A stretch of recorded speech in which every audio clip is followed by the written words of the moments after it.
News hunt Nidadavolu ప్రేక్షకులకు నమస్కారం.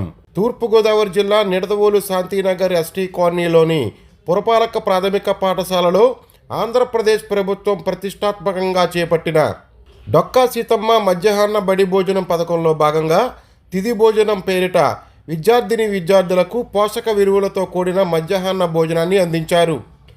శిక్షా సప్తాహ్ కార్యక్రమంలో భాగంగా 7వ రోజైన సోమవారం తిథి భోజన్ పేరిట ప్రతి పాఠశాల పరిధిలో ఉన్న గ్రామస్తులు, విద్యా కమిటీ సభ్యులు, వివిధ సేవా సంస్థల సహకారంతో షెడ్యూల్ ప్రకారం ఉన్న భోజనంతో పాటు అదనపు పోషక విలువలు కలిగిన పండ్లు, స్వీట్లు, భోజన పదార్థాలు అందించేందుకు ప్రభుత్వం శ్రీకారం చుట్టింది.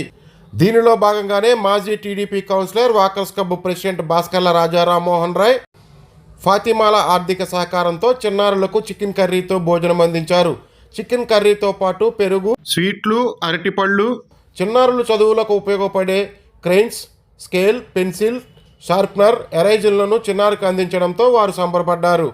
ఈ కార్యక్రమంలో ward councillor Manupati Lakshmi, head master Srilakshmi, Addala Sai Lakshman, Gollaguti Rajesh మరియు ఉపాధ్యాయులు, ఉపాధ్యేతర సిబ్బంది, విద్యార్థులు పాల్గొన్నారు.